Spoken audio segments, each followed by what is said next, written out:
Hello विद्यार्थी मित्रों, good morning. Standard 6 chapter number 6 न्याय भाग दूसरा। बच्चों, हमने अगले वीडियो में देखा था कि बगदाद में अली ख्वाजा नाम का जो एक व्यापारी रहता था, जब उसके पास 1000 सोने की मोहरें इकट्ठी हो गई तो वह मक्का शरीफ की यात्रा करने के लिए जाता है और यात्रा के लिए 500 सोना मोहर अपने साथ रख लेता है और बची हुई 500 सोना मोहर तेल के घड़े में छिपाकर अपने पड़ोसी मित्र वाजिद के तहखाने में रखकर जाता है। थोड़े दिनों के बाद वाजिद के घर दावत होती है और पकवान बनाते बनाते तेल खत्म हो जाता है।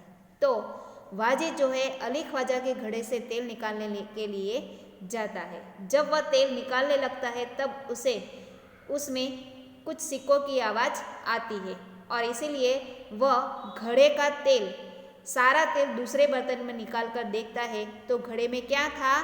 500 सोने की मोहरें। तो वह उसमें से सोने की मोहरें निकाल कर छुपा कर अपनी तिजोरी में रख देता है और तेल लाकर बीवी को दे देता है। थोड़े दिनों के बाद अली ख्वाजा मक्का की यात्रा से वापस आता है। अपने घर पर सामान रखकर सीधा किसके पास जाता है? वाजिद के पास, और वहाँ से तेल का घड़ा लेकर वापस अपने घर आता है। जब घड़े का तेल निकाल कर देखता है तो उसके पैरों तले से जमीन ही खिसक जाती है। कहने का मतलब उसे आघात लगता है। क्यों? क्योंकि घड़े में कुछ भी नहीं था, तेल के सिवा कुछ भी नहीं था। इसीलिए वह सोचने लगता है कि अब मैं क्या करूं। तो बच्चों, अब हम आगे का वीडियो देखेंगे।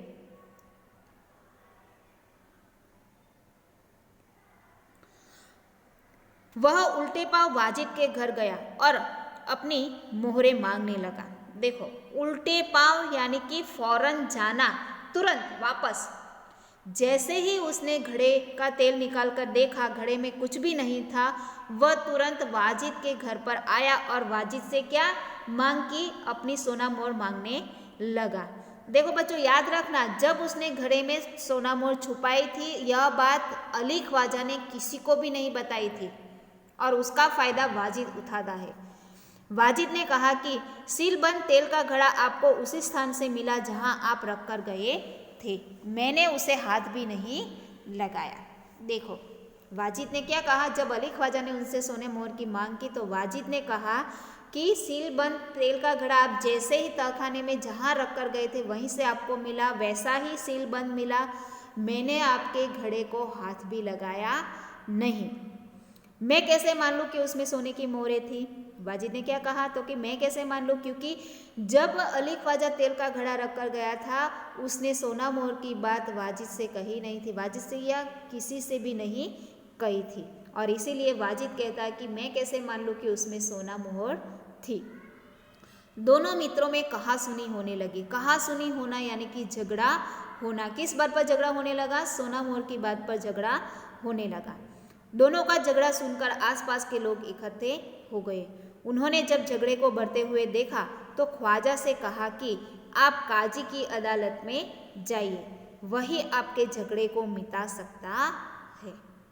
दोनों इतनी सोना मोहर को लेकर इतना झगड़ा करने लगे कि उनकी आवाज़ सुनकर अड़ोस पड़ोस के यानी कि आसपास के लोग वहाँ इकट्ठे हो जाते हैं। जब दोनों की बात इतनी, झगड़े की बात इतनी बढ़ गई तो वहाँ पर इकट्ठे हुए लोगों ने क्या कहा? अली ख्वाजा से कहा कि आप काजी की अदालत में जाइए। काजी यानी जो मस्जिद में होता है, जो शादी ब्याह कराता है, तो कहा कि आप काजी की अदालत में जाइए, वही आपके झगड़े को मिटा सकते हैं, यानी कि वही आपको न्याय दिला सकते हैं।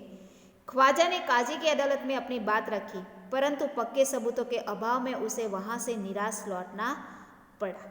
देखो, अली ख्वाजा अपनी बात लेकर किसके पास गए? काजी के पास गए। काजी की अदालत में जाकर उन्होंने फरियाद की, लेकिन उसके पास सोना मोहर जो छुपाई थी इस बात का कोई सबूत नहीं था, और सबूत न होने की वजह से उसे काजी की अदालत से भी निराश होकर लौटना पड़ा, यानी कि वहाँ भी उसे न्याय मिला नहीं। तब उसने बगदाद के खलीफा के यहाँ अपील की और न्याय मांगा।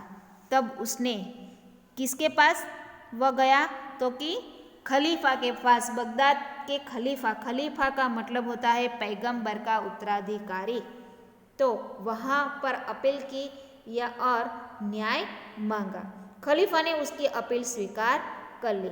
खलीफा ने सारे मामले पर विचार करने के लिए कुछ समय चाहा। 1 सप्ताह बाद का समय सुनवाई के लिए दिया गया। खलीफा ने उसकी बात स्वीकार कर ली और उससे कहा कि तुम्हारे झगड़े पर मुझे सोच विचार करने के लिए कुछ समय चाहिए। उन्होंने कहा कि 7 दिन बाद, सप्ताह यानी कि 7 दिनों के बाद सुनवाई होगी, यानी कि तुम्हारे झगड़े का फैसला होगा। 7 दिनों के बाद तुम यहाँ पर आना। ख्वाजा और वाजिद का किस्सा अब प्रख्यात हो गया था, यानी कि उसका झगड़ा पूरे शहर में, उसकी बात, झगड़े की बात फैल गई थी कि भाई अली ख्वाजा और वाजिद के बीच सोना मोर को लेकर झगड़ा हुआ है। खलीफा एक दिन अपना भेष बदलकर शहर में घूम रहे थे, तभी उन्होंने कुछ लड़कों को न्यायालय का खेल खेलते हुए देखा। भेष बदलकर यानी कि अपना वेश बदलकर, अपना पहनावा बदलकर शहर में घूम रहे थे और तभी उन्होंने कुछ छोटे छोटे लड़कों को न्यायालय का खेल खेलते हुए देखा। वह छिपकर उनका खेल देखने लगे। वह वहाँ पर छुपकर उन बच्चों का खेल देखने लगे। अब देखो, भेष बदलकर आपने भी रामायण में देखा होगा कि पहले के ज़माने में ऐसा होता था कि राजा महाराजा अपने नगर का, अपने राज्य का, अपनी प्रजा का ख्याल कैसे रखते थे, तो कि गुप्तचरों के द्वारा उनकी बात देखा। और कुछ राजा तो क्या करते थे, तो कि रात में भेष बदलकर अपने नगर में, अपने राज्य में घूमने भी निकलते थे। क्यों? क्योंकि अगर वह राजा के भेष में निकलेंगे तो उसे सही बात पता चलेगी नहीं। वह भेष बदलकर निकलते हैं और तभी उन्हें अपने नगर में क्या हो रहा है, अपनी प्रजा को किस बात की कमी है, उसे किस बात का दुख है, यह जान पाते हैं। तो यहाँ पर भी खलीफा जो है एक दिन भेष बदलकर शहर में घूम रहे थे और तभी उसने कुछ लड़कों को न्यायालय का खेल खेलते हुए देखा।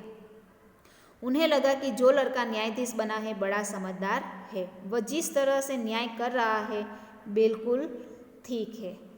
उन्हें क्या लगा खलीफा को, तो कि जो लड़का उसमें न्यायाधीश बना था और जिस तरह से वह न्याय कर रहा था वह बिल्कुल भी ठीक है, उसे वह लड़का समझदार लगा। इसलिए उन्होंने उस लड़के को अपने पास बुलाया और उसका नाम पूछा। इसीलिए खलीफा ने उस लड़के को, जो लड़का न्यायाधीश बना था, उस लड़के को अपने पास बुलाया और उसका नाम पूछा। लड़के ने कहा मेरा नाम हसन है। उस लड़के ने क्या कहा, तो कि उसका नाम क्या था, हसन था। खलीफा ने कहा मैंने तुम्हारा खेल देखा, तुम बहुत समझदार हो, कल हमारे दरबार में आना। तो कि क्या कहा उन्होंने, तो कि तुम बड़े ही समझदार लगते हो, मैंने तुम्हारा खेल देखा, कल तुम हमारे दरबार में आना। उन्होंने हसन को अपने दरबार में बुलाया। किसने बुलाया? खलीफा ने हसन को कल उनके दरबार में उसे आने का निमंत्रण दिया। बच्चों, आज हम यहाँ तक ही देखेंगे।